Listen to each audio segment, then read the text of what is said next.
Hello and welcome, Dota fans, to another great matchup here. It's going to be the WePlay Showmatch between Mousesports and Radical Online Extremists. Thank you guys so much for tuning on into the broadcast here. I myself am Blaze, joined by Maruna co-casting this matchup here. It's going to be 5 full games. No, not a best of 5 series, but actually 5 games, each individually played, with each individual game having a prize pool of $300. So one team could pull away with $1,500 or about half and half. Either way, so this will be an exciting series, and I'm looking forward to it. How about yourself, Marina? I'm looking forward to it a lot, especially since Mouse has been boot camping since a couple of days. I'm not quite sure if they want to show us their TI strategies, but maybe we're going to see some interesting picks. I believe yesterday they picked a Sand King solo mid, for example, so maybe there is something that we're going to see today that it's not quite common. And we actually see the first crash from Pass. I think we should count how many crashes of Pass we're going to see in this best of 5. Yeah, still some technical issues there, unfortunately, specifically for him. At first it was just network issues across the board, but he individually is having some problems with his laptop, so there may be some disconnects and some problems there, but hopefully not enough to interrupt the games too frequently. Either way, we're going to see the draft progress and see exactly what these different teams have in store as far as their styles, knowing that the Wisp and the Bat Riders, those long-range initiators, in Wisp's case global, and a lot of pick-off potential. They don't want that in the hands of the Russians. They don't want RoX to have that potential, but they still get the Furion to slip through. So having the Nature's Prophet in their hands is something they really do like to play as well, and we're going to see how effective it will be if it does end up laning and try to go for that global teleportation emphasis. But in turn, Mousesports, despite the bans of the Lifesteal and the Visage, get the opportunity to pick up a nice combo, the Alchemist and the Shadow Demon. And RoX.KiS ban out Visage. Visage has been a hero that has come back into favor a couple of weeks back, and now he's first pick material. Almost some teams pick him over Nakes, for example, or over Bat Rider. And Pass has shown really strong performance with Visage, so they don't want to see that this game. They don't want to have the birds. They don't want to have that split pushing power going on, so they ban that out. And Mousesports taking Alchemist and Shadow Demon, they don't take the Puck, which I think is very interesting. Puck has been their reliable strategy against Alliance, against maybe all teams, and they failed a bit with it recently, especially in Valencia against Na'Vi. And it looks like they don't want to rely so much on that Puck anymore. Now we're gonna see what RoX is gonna... Oh, that's an early Outworld Destroyer. Outworld Devourer. I still call it Outworld Destroyer.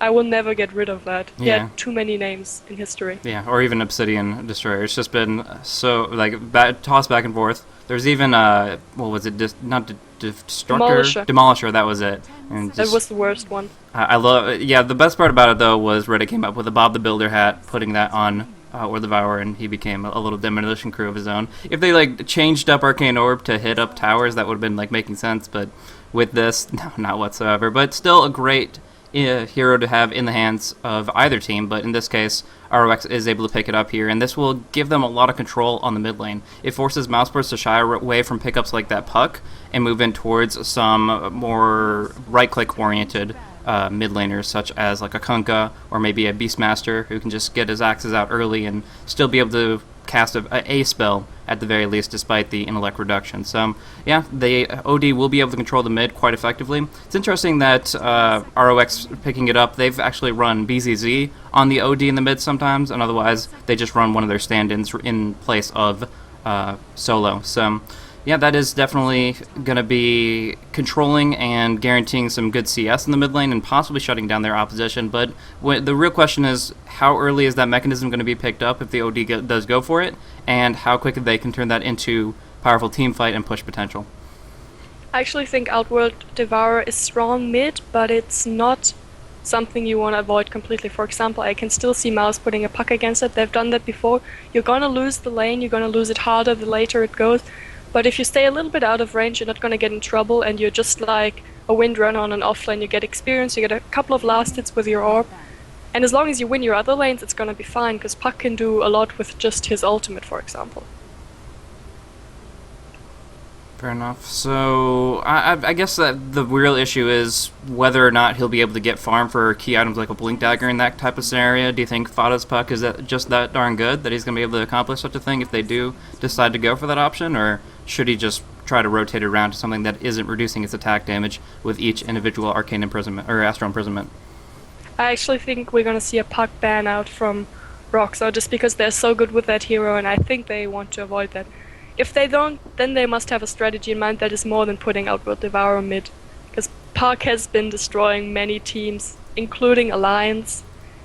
So I guess we're gonna see that ban, and Mousesports might also not pick it. They might just want to take this game as some sort of scrim where they can practice, for example, a Queen of Pain mid, or a TA even, so something common that is not a Spirit Breaker where everyone would go, oh, I bet they're gonna pick that at TI, but something they just want to practice, and we're gonna see what will happen. They ban out Nyx, so one of Syndarin's stronger heroes.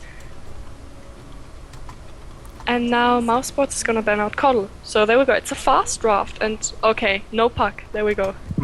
Kunkka's still very, very strong. We've been seeing this actually come into play more and more.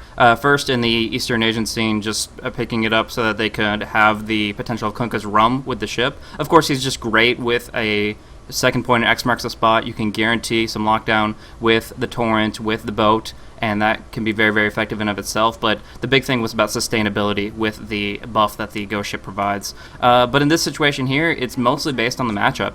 Kunkka can hold his own very effectively against OD and even harass him back pretty effectively if he's on point with his Tidebringers, not even having to worry about his mana pool whatsoever when you're prioritizing that skill set. So I think it'll be very, very strong. And in combination with that, they already have a Shadow Demon on the field. So if there is a roaming Shadow Demon, Disruption should be able to guarantee a combo. Maybe not on OD because he does have a quick trigger finger on the Imprisonment, can just spam that out. But there are many other heroes that you can bring down very, very quickly with such a combo. Interesting also that Astral Imprisonment is a great spell to use defensively, but not if there is a Kunkka around, because he can just use it as a setup for his torrent as well. So you don't wanna imprison a teammate and hope you can save him like that if there is a Kunkka around. And they pick up Rubik. Rubik is a good hero in all cases. There's nothing amazing yet to steal here, like a Black Hole for example, but it's a strong support nevertheless. And they're gonna need some strong supports against this super aggressive lineup. Look at that. All three of Mousesports heroes can fight from the first minute on. And with a Bounty Hunter, this is even getting more scary. Yeah, I like this little tricord that they're doing here. Of course, the Alchemist is going to get plenty of farm on Black on the safe lane, and they're going to be able to guarantee that he'll be able to pick up a relatively effective farming item or an aggressive item. That's their choice there. They can go for the Shadow Blade or the Battle Fury. Generally speaking, Black has been recently tending towards that Battle Fury just because even if the ganks aren't as successful as they want them to be, that Grieveless Greed just provides so much advantage as far as the farm goes. Even when you're up against a Prophet, you just are able to get that money very, very quickly. But if they do go for an aggressive style and pick up a bunch of different Shadow Blades, they of course can benefit a ton from that track. Every single track kill just doing wonders for those three heroes that are very, very item dependent. The one weakness, however, is combining these together. When you're most likely going to pick up a Shadow Blade on both Alk and Kunkka, that's three heroes that are going to be invisible, and that makes detection, both sentries and dust, that much more effective. We're talking about interesting picks. They're not coming from Mouse side yet, they're coming from RoX. They pick up a Razor. Razor is a great hero to suck the damage of his enemies, for example the Alchemist. He's fast, he can run away from the torrent, he can dodge that easily. I'm curious to see how that's gonna work out. Razor is one of those picks, either it works really well or it doesn't work at all, and I hope it's gonna work so we see an interesting game here.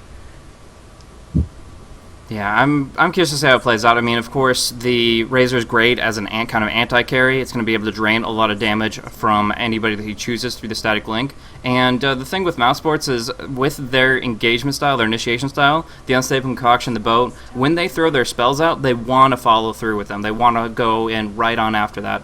And when you have those spells down on the field, and if you can survive through that with usage mechanism and things along those lines, then they're going to stay close. You're not going to be breaking that static link chain, and you're going to be able to, as the fight goes longer and longer and longer, do that much more damage. However, the question is, does he have that survivability? A defensive prison can go a long way. The mechanism, like I mentioned, will be picked up very early on for the OD, but beyond that, there's still a lot of damage from Mousesports, especially if they pick up some early crit and they use it to great effect. And wow, going for another core hero. This has to be a supportive Alchemist. That's the only way I could explain it. Weaver, Alchemist, Shadow Demon, and a tri-lane, maybe even putting the Bounty Hunter in the safe just to make sure that he'll have a good time. And it's interesting that RoX were banning out Dazzle, because I've not seen Mouse picking Dazzle in a long time, or even ever. Shout out to Redog, by the way. So banning out Weaver would have probably been a better idea. I'm not sure if they thought about that, because there is so many heroes to ban in the last ban you have. But Mouse has been playing Weaver a lot, and I'm not quite sure how they're gonna lane this. Like you said, 4 cores. Maybe they're gonna support with... We're gonna wait until they pick their heroes before I make any weird assumptions. That might not be true. And the last pick, Chen, which is rounding of a nice pushing lineup with a bit of ganking style. They can push really early with Chen, Nature's Prophet, and Mech from Outward Devourer. And Mousesports is gonna try to kill a lot early because they can't do so much against push apart from putting out an acid spray. And we see Cinderin on the Alchemist, so you're right, they're gonna support with that. Wow. This is the first time I see this. I have seen it a couple times when they've faced up against Virtus Pro. NS does like to run a supportive Alchemist, and the fact that they pick it so early on makes you think, okay, well, we have to, this Alchemist we have to deal with. We can control his jungle a little bit, pick up this hero to deal with it, pick up this hero to deal with it. But when they kind of turn it on its head and say, okay, well, the Alchemist isn't going to have any money at all, he's just going to be running around stunning people, then it really just changes what RoX.KiS have to do to respond to this situation. So their last pick was kind of hesitant.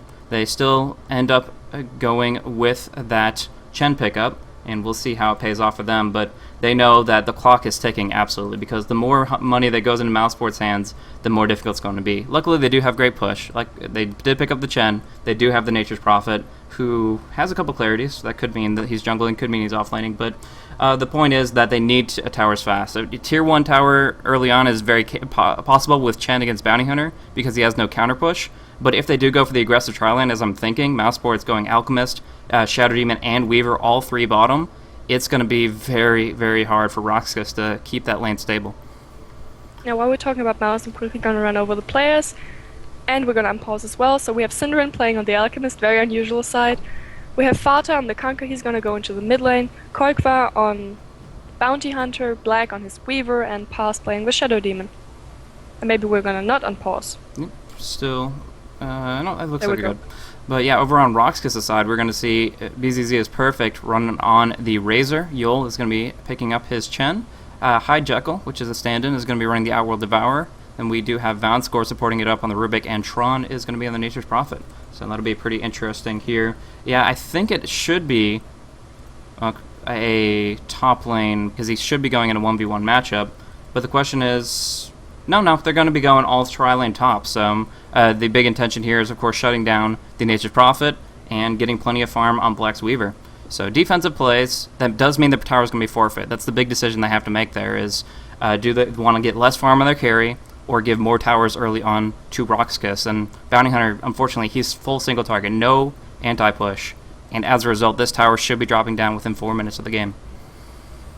The thing that is a bit problematic for Mousesports is that they have an Alchemist and a Shadow Demon supporting top now, and it looks like that Nature's Prophet will be going there. I'm not sure how often they can kill him, but apart from that, those 2 supports are gonna just farm a little with pulling, and that's not gonna give both too much. And you actually want to have a little bit of levels on your Alchemist, just at least to get the ulti, because then I'm not sure if RoX.KiS can kill him in the early levels. RoX.KiS doesn't have that many stuns, actually. If you look at it, they have a Chen, which can have a stunning creep or a troll.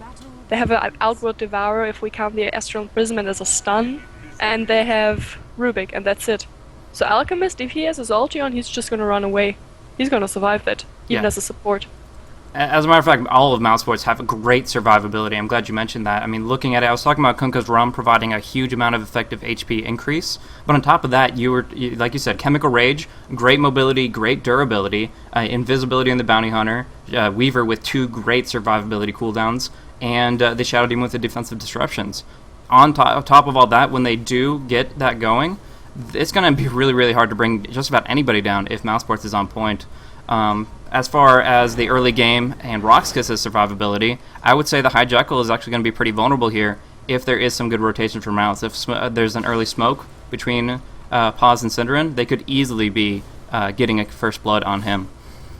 And look at Koikwa, he's just being so annoying, and the Chen is gonna be a little bit careful. They're actually gonna trade some hits here. Koikwa should be going invis now, yes, because the Rubik was coming in. But this is gonna hinder Chen's farm quite a bit. And they dropped the first sentry ward, so that's some gold that Koikwa just made them spend, because he's probably not gonna go back there now that he knows that there's a sentry ward. So he's not going so much to be on the lane, because that's too dangerous for him. He's just gonna get some XP, annoy the Chen, and keep an eye on the supports as well. The way Koikova likes to play this bounty hunter is just to be a huge nuisance. It's not really. He doesn't consider himself a hero that has to get a lot very early. All he has to do is make sure that he's making sure that the supports don't get too much at all. He kind of plays it like KSI plays Nature's Prophet, but a little more direct. Obviously, he's going in, he's getting over and over right clicks on Yol, and Yol doesn't have the early armor and doesn't want to pick up the early HP regen items to be able to deal with that. So he has a satyr that does almost quadruple his HP regen, but the big thing here is that he's being forced back and not just going to free farm the jungle to an early mech. Because if the Chen had just rushed him up a mech, High Jekyll would be free to go ahead and just go Tranquils into 4-staff, and that would have been a very quick mobility item for himself. So in this state, they might have to change up their item builds up, but of course Koikwa has to play it very, very careful as well. And when we're speaking of Koikwa, we can also speak about the Nature's Prophet, who has still 0 experience points. He has been getting nothing. Now he's gonna scout out the region room, but Pass is gonna pick it up. So Nature's Prophet probably wants to go into the jungle now, since staying on the top lane is just so dangerous for him. They even have an aggressive sentry ward. I'm gonna ping it, I'm not sure if the viewers can see that. So he can't get in close, else he's gonna get killed so easily if the supports are close.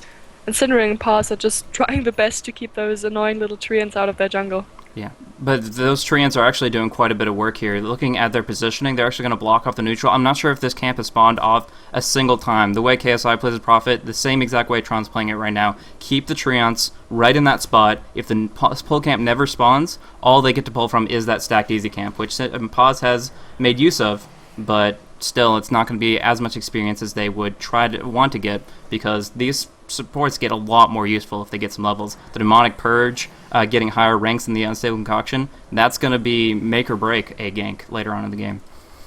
Then again, is it worth it to completely sacrifice a Furion for that? He still doesn't have any points of experience, and a Prophet without a teleport and without some decent pushing power isn't really a Prophet. Syndra and Pass are still getting levels and he isn't getting anything.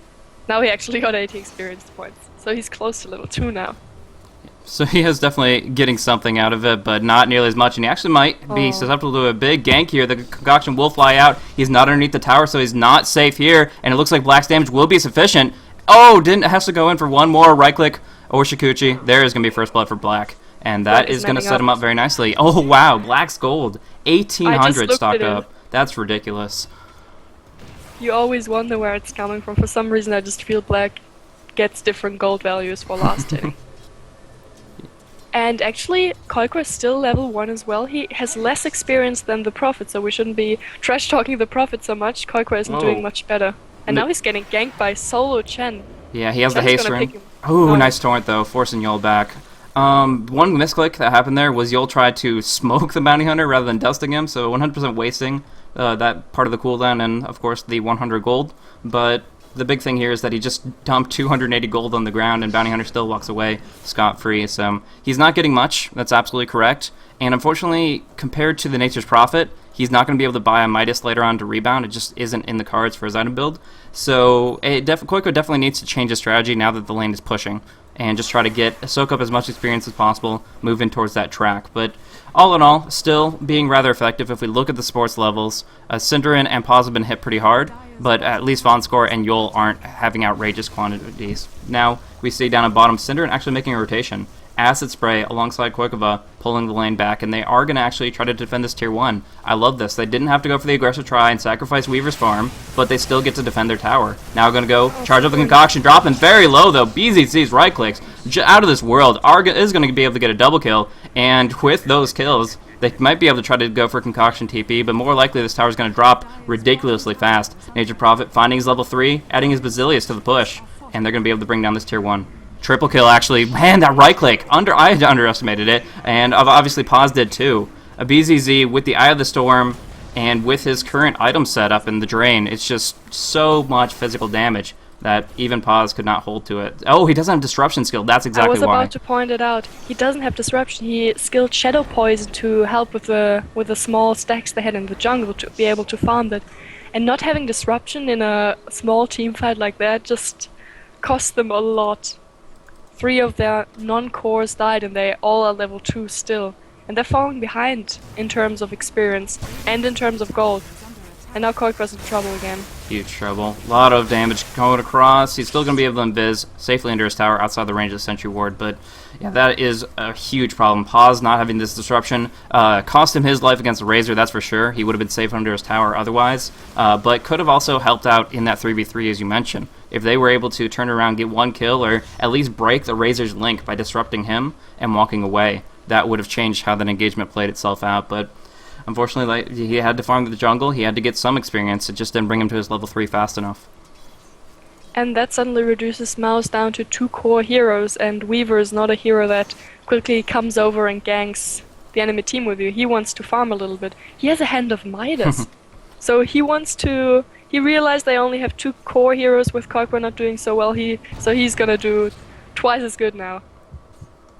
Yeah, I mean, that's exactly it. It's still a weird pickup because the attack speed doesn't scale that well with Geminate, but it's Black. He loves to get that early boost, and since he did get such a great start and that Midas was so darn quick, as long as he can use it cooldown to cooldown, it's certainly going to pay dividends as time goes by.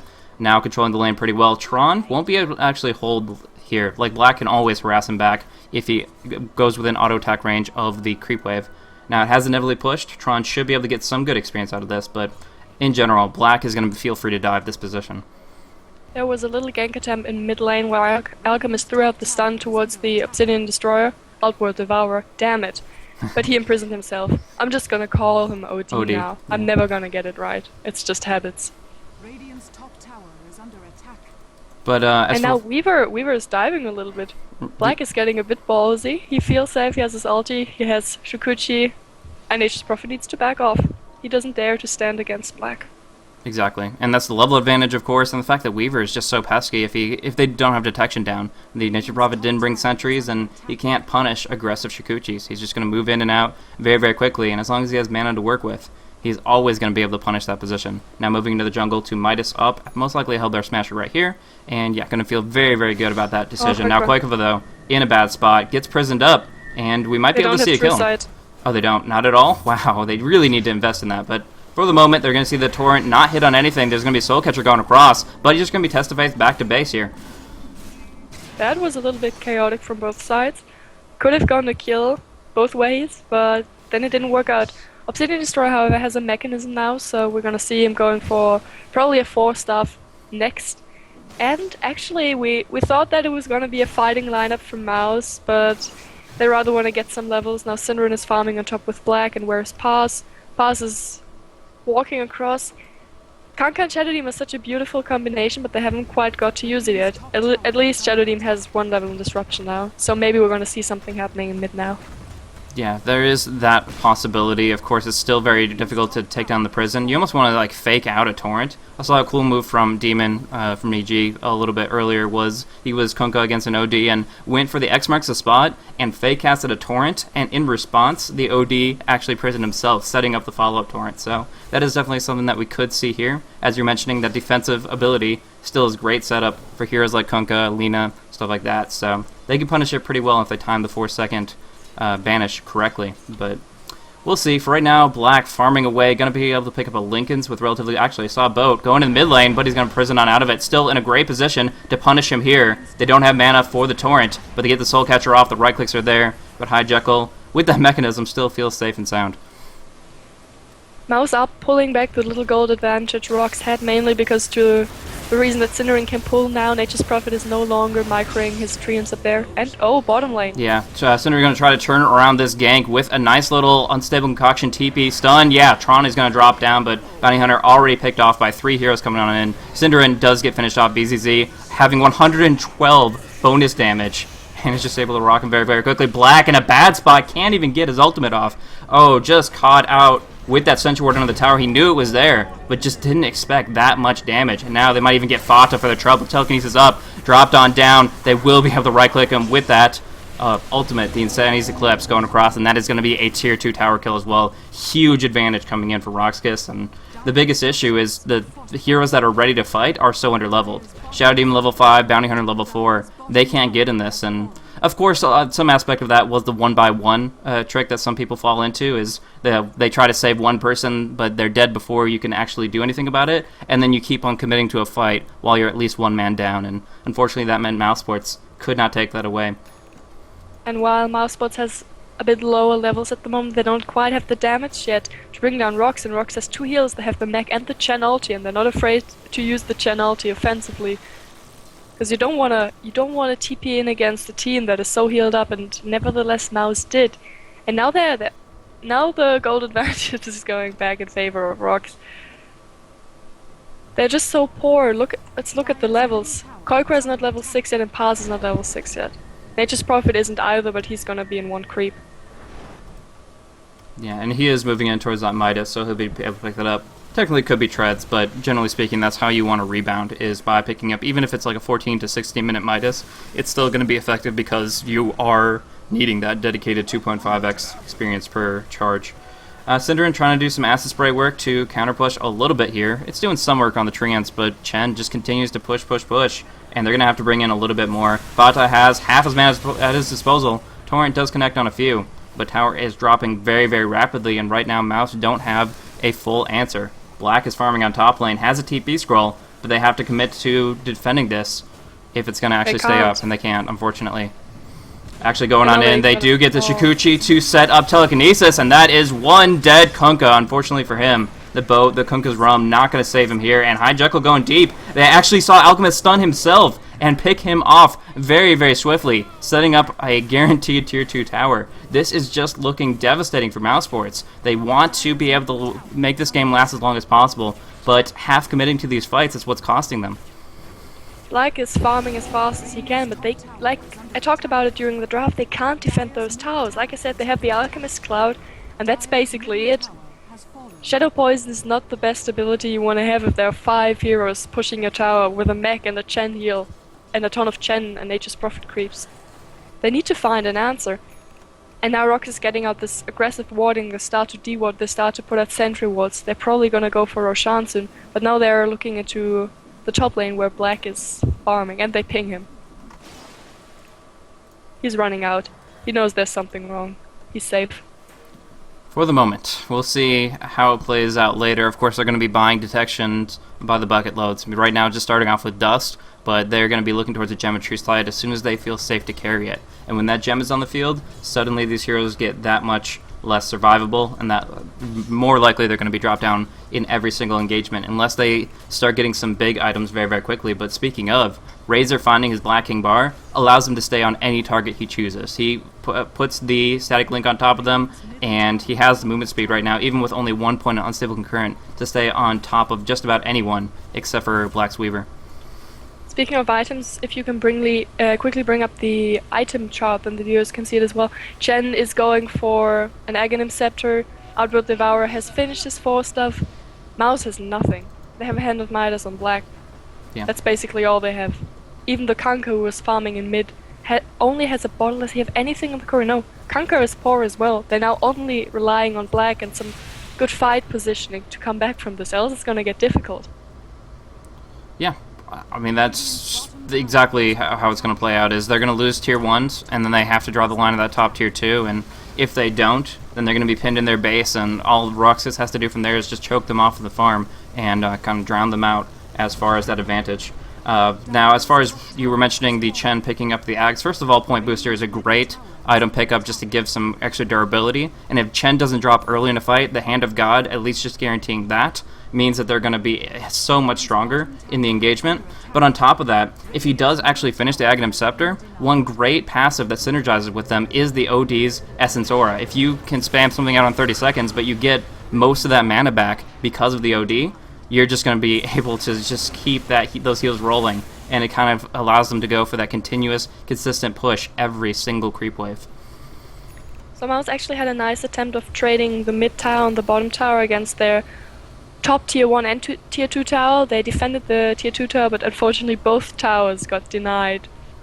So not quite as much gold, but at least a little bit of map control going towards Mouse, and now Koikwa can move around a lot more freely, and he's gonna spot this Roshan attempt. So maybe we're gonna see a team fight.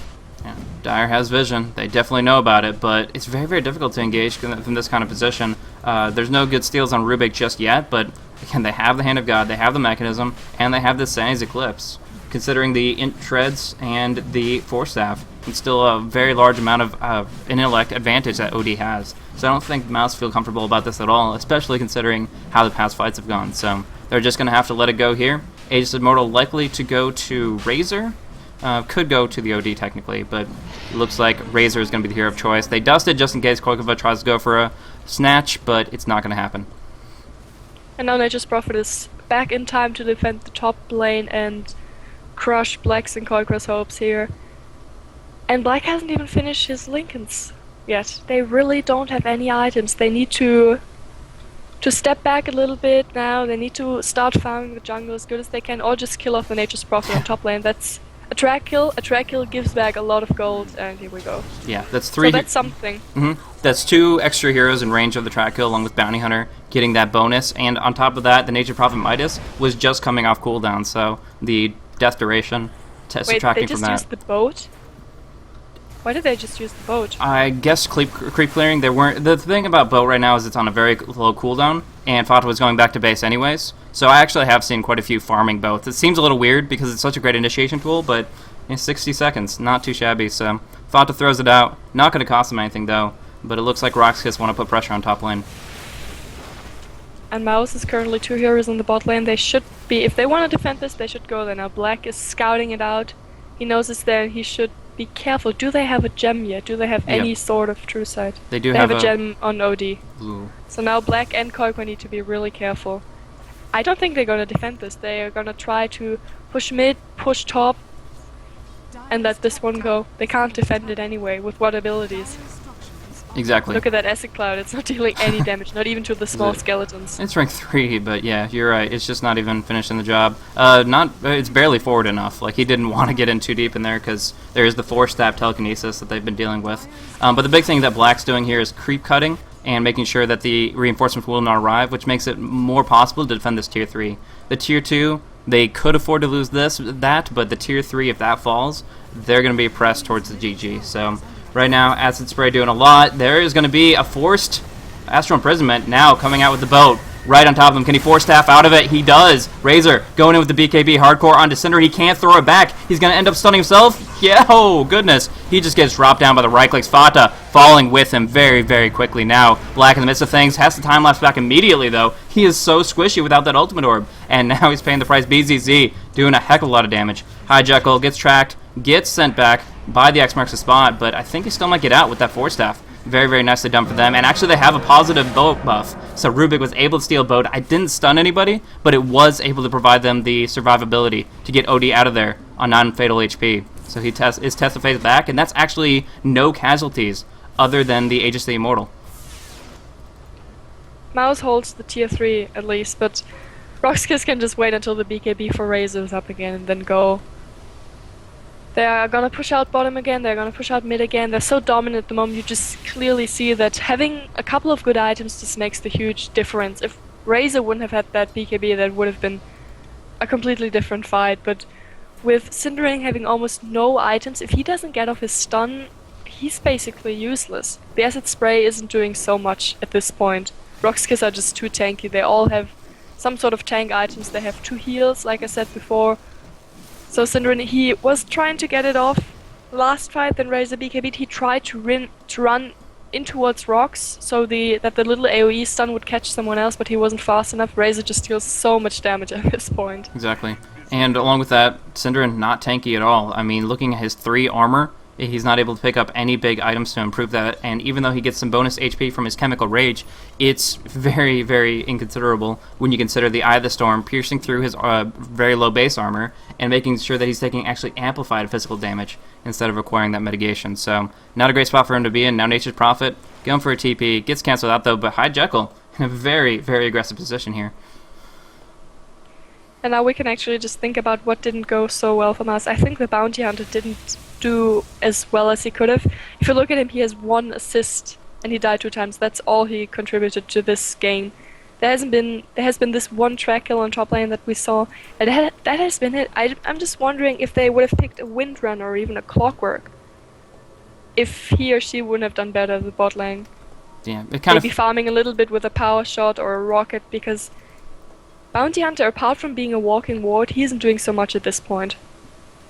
It kind of felt like a greedy pick. It's worked in some lineups very, very effectively, but as a whole, if you cannot guarantee those kills early, then it's going to be not really getting the return of investment you need. And I kind of feel the two offlaners had a similar intention and style with the fact that they were sacrificing their own farm and inhibiting the others. But the great thing for RoX.KiS' lineup is they had a backup plan. If Yol couldn't farm his mechanism, OD could, and that's what he did. So that Yol being set back was nothing compared to the Synderen and Pause being a level or two behind the other two supports, and of course Koikova taking so long to have any presence on the map. Now he has completed his drum, but yeah, as you said, only one track kill on the board, and that only 3 kills on the board for Mousesports and as a whole, and now they're just going to have a hard time defending their tier 3. They don't have a glyph at the moment, and with Razor's BKB up again, they throw out the torrent already. We're gonna see if they can do anything about this, or if they're just gonna let it go and try to not die.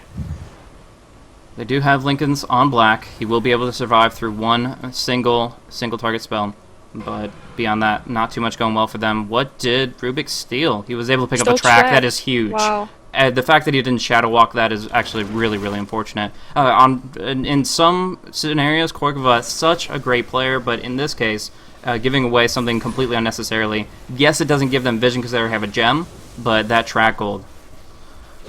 And there goes the tower. Now they might just fall back again, or they might just keep applying pressure because they have nothing to fear of.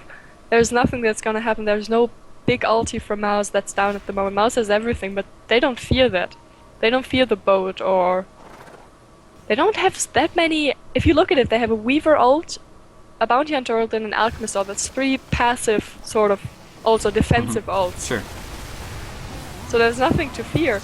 Look at them, they're just going in. Yeah, the big thing is Synderen's Concoction, how effective that will be, but it's going to be BKB'd up. Synderen, can he get in range? He will hit onto the OD, but now taking a lot of damage from BZZ. Going in the front lines, it's going to be a Sprout onto Black. He's right-clicking down on Razor pretty hardcore. Lincoln's pops off the ultimate. He's going to go on the run, barely gets out of there, but the OD doing so much damage with that Science Eclipse. But now that they don't have it available, they're going to fall back here. A boat goes out the other direction. Not going to connect, but making sure that BZZ is confident he can tank this damage. He has so much mitigation right now. Koikova will drop, and they're looking for a pause as well. Not going to follow through because they can just go for the racks. If they take these racks, it's going to be the beginning of the end for Mousesports. They've already had such a disadvantage, but these racks are going to be kind of that nail in the coffin. They have to hold the line here, but no boat for 22. Going to go for it and save concoction just a moment. Throws it onto BZZ, but no follow-up. Black coming on in. No. They lose the melee, and I think RoX.KiS should fall back from here.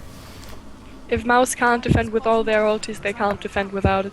Nevertheless, RoX just wants to get out, get some mana back. They are quite good in terms of health, but maybe they just want to chill out for 2-3 minutes until Roshan is back and then go end the game. At this point, Mouse can't do anything but turtle and hope for a wonder. Black is level 16, but a Lincoln Sphere is not the item that will give you that little miracle you need.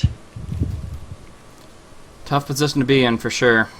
Right now, Synderen, I don't even know what item he's looking for. Like, he's sitting on 1100, he looked like he was building treads. Now he feels that they need something more. Medallion, a great pick. Even if he doesn't use the offensive aspect, just has it for a very efficient armor boost, it's what's going to keep him alive long enough to wait out Razor's BKB or to throw out a full concoction on somebody that is in his wake. And did you realize Chen just used his heal because he has an Aghanim Scepter, and that's a 30-second cooldown, so whenever he feels like it, whenever one of his teammates is jungling and gets a little bit low or whatever, he can just use it all the time. If they drag out a team fight for long enough, he can use it twice. Yeah. Now Nature's Prophet, he's being aggressive. Well, Paz actually got caught out, unfortunately. He did disrupt himself to delay the inevitable, but just trying to get some wards up, I believe. Yeah, 2 observers on his own person, but that's just too much control from RoX.KiS. They punish him for it. Over here in the jungle, isn't going to be enough? No. The Geminate was already on cooldown, so they get the Wolf Commander, but they cannot finish Chen, who wisely had a TP and was able to get out of there. Now Black is actually in a pretty tight spot, but it seems like they don't intend to pursue him since they don't have as much lockdown. Black has almost 3,000 gold. Kanka buys a Shadow Blade, now they have even more invisibility. What is Black gonna buy? What is gonna save his team from now on? He needs a little bit of damage, they need a little bit of control, he can't buy everything. What should he buy? Maybe a Demon Edge. I mean, it's a tough position to be in no matter what, but he needs just a little bit of extra oomph if he's going to be able to make something happen. He might not even get the chance to purchase anything. It's such a tough position, and because of that prison, his ultimate won't do much as far as positioning. If he time-lapses back, he's going to die anyways. So either way, Hi, Jekyll, Ooh. going to pick up the kill, and that's a big, long death on Black. I understand what he's trying to do there, and trying to force them away from the base longer and longer, but now they have this open 50 seconds, and Black does not want to buy back. And Roshan is back in this very moment. So not the smartest move by Black ever, giving them that Roshan again. But I guess they're just trying. There's not so much logical things they can do now. They can just go out, try something, and hope for the best. And RoX.KiS is gonna take this Roshan within seconds now, and then probably gonna proceed to go mid, where Koikwa is currently pushing as fast as he can, even using his Shuriken toss, but Nature's Prophet is going to not kill him. Wise TP out. Yep, good timing on that. He's still, despite being underleveled, very tanky hero, and is going to be able to survive with some nice armor, and of course the drummer endurance providing a little bit of strength there. So he gets on out, but the momentum of RoX.KiS isn't stalled in the slightest, and even with Black up, I don't think Mouse is confident in a 5v5 underneath their tier 3s. Again, there is going to be Aegis this time on OD, but they do have to wait for Sunny's Eclipse. That's a full 90-second cooldown. But you have to give props to Mouse for the warding. Just look at the map, look at the dire side. There's just red wards. You see nothing by RoX.KiS, so they don't have the best vision out there. Mouse has, it's just the question how much you can do with that vision, but at least props to the supports for keeping up that.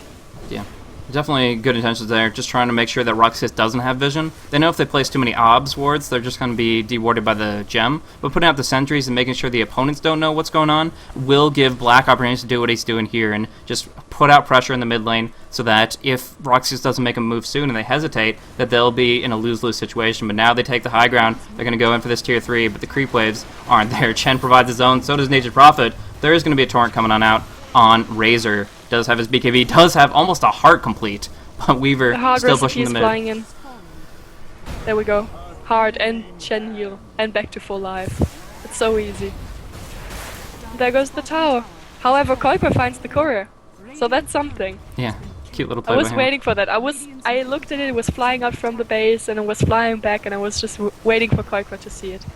But now the racks are dropping very, very quickly, and I really do feel they have to hold this one. If the first one didn't finish the game off, this one here is going to. I mean, yes, Black's getting some damage on tier 3s, but that's nothing compared to the momentum you lose from the barracks falling. So they come on in. There is going to be the prison, charging up the concoction, but they force stab away. Consider it even get in here. He doesn't have the movement speed from Rage, and he is barely, no, he's not even going to finish it off. Stuns himself, and one right click would have been enough. There's going to be stomps. The friggin' neutrals are the ones to take him out. Such a sad place to be in.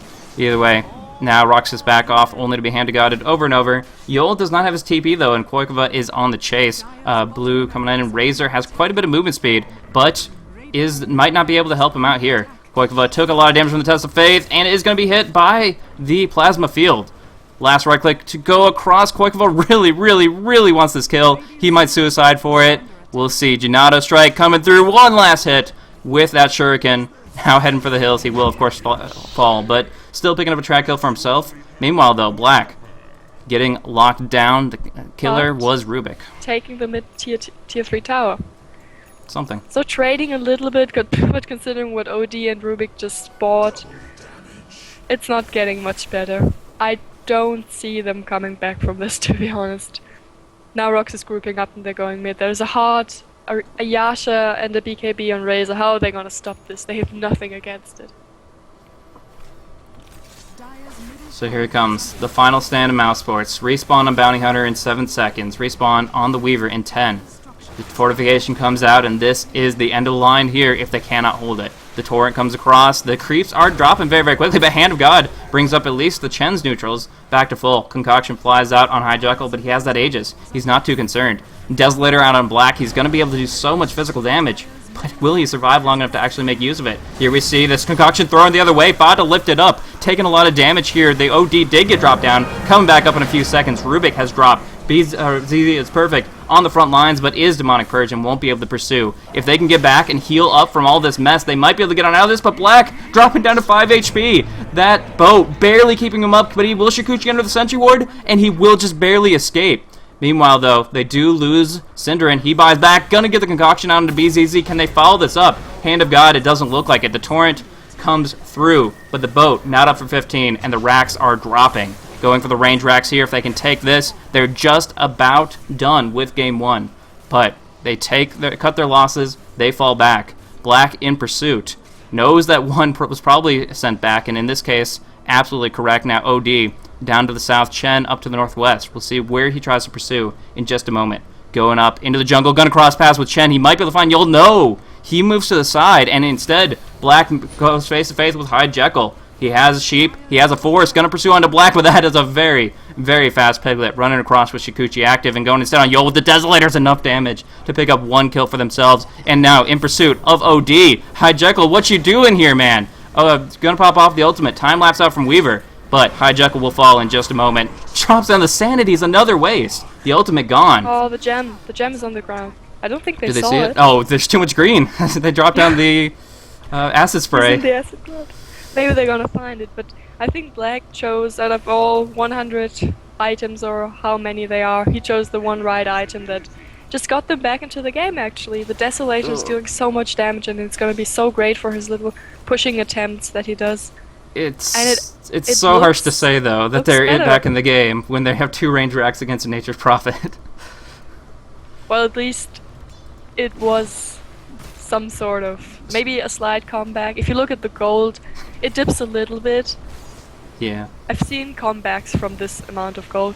It's Not true. from this amount of racks, but you never know. It's Mousesports. You never know when they play fantastic and you never know when they lose 12-0 to Alliance.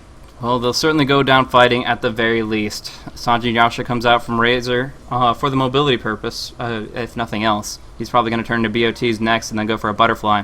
But for right now, he is in a pretty good situation to push. He wants to just end this right now. That's kind of what the Sanjin Yasha shows. And they are going to start pushing it up on the top lane. Torrent stolen, not really going to get too much chance to use that other than in synergy with Black. telekinesis, but Black going on Tron. The Lincolns will be nullified though, and he will not be able to bring him down. Vonskor getting a couple double stuns up. They have the detection. They will be able to slow him a little bit. He time-lapses to the south, breaks the chain, but BZZ, having stolen up a ton of damage, might be able to still punish this on the bounty hunter up top. Doesn't see him though, and is just going to go pursue the lane. Black needs to be careful. He doesn't have buyback, but I think if Black dies, this game is over. So far, they still have a slight chance if they win the next team fight, but Fader's TPing back. Kolk is in a slightly weird position, but it might help them. It's If he possible. goes in, that might surprise them a little bit. Oh, it's not a surprise at all. It's a surprise to him that he was detected so quickly. Just barely gets 1 track off before biting the dust, popping the buyback, and trying to hold it here, but the range on top has already fallen. 1 Rax remains. And this might be the end. This might be $300 US to RoX.KiS. Especially if Cinderin doesn't get this stun out. Gonna have to throw it. It's gonna go on BZZ. Doesn't really stop too much here. Again, they have this relentless healing pressure. Now, going across Black is in a safe position. They need to make something happen. But here comes OD's ultimate. And with that, should be able to win this fight. First, the stun comes out onto OD. Can they save him? They do prison. He is not Test of Faith, though. He will have to come out with the mech. Black doing a lot of right-click damage. Going onto BZZ, but he still tanks up too much. Cinderin lifted is going to be finished off. And I think that's it. All 6 racks GG. are taken, and Cinderin calls GG. So I'm not quite sure what the idea was with that strategy by Mouse, but I'm gonna say it was a little bit the draft, this 4-core strategy with then suddenly an alchemist supporting. They just didn't get to do what they wanted to do. Maybe it was a crazy try of a crazy TI strategy. We don't know. I hope we're gonna see a better fight by them. Yeah, I mean, Next game. the cool thing about the show match aspect of the, not even best of 5, but full 5 games, is that in any match progression, you get to see from draft to draft, from game to game, that both teams get a little bit wiser about how to play against their opponents, their style, their draft, and the games generally get closer and closer. So we could easily see this next game go across, and each individual one will still matter. Each one is worth $300, so all worth fighting for here. We'll see if Mousesports rectify their current mistakes and change things up. But yeah, right here was a little bit greedy. I'm curious if Mousesports would have been more successful if they did run an aggressive tri lane rather than a defensive one, and just had Bounty Hunter go 1v1 versus Prophet. I think that would have been an interesting experiment at the very least. But in this case, obviously, they tried a strategy that did not pay off in the long run here. So they tried to have their cake and eat it too, and in the end, it just gets thrown on the ground and RoX.KiS stomp all over it. So going on into the next game in just a little bit here. Again, this is the WePlay Showmatch between RoX.KiS and Mousesports. And still technically broadcasted on the WePlay Season 1 ticket, but is in between their seasons, moving on to the second one in the near future. So happy to be able to cast it up for you guys, myself and Maruna, and she'll be joining me for a couple more in just a little bit here. So hopefully you guys enjoyed. Maruna, do you have any other thoughts before we go on into the next one? Oh, I already muted my mic. I thought we were done. Oh, sure. Mouse pick something. I'm always in favor of cool picks. I always want to see Spirit Breaker and Bloodseeker. Nice. So it's a show match. Do something crazy, guys. Indeed, indeed. Well, thank you guys so much for tuning in. Going on into the next game again, still RoX.KiS versus Mousesports. Game 2, still $300 on the line each and every time, and hopefully you guys will be able to join us for that one as well. Hope you enjoyed. See you guys on this next game.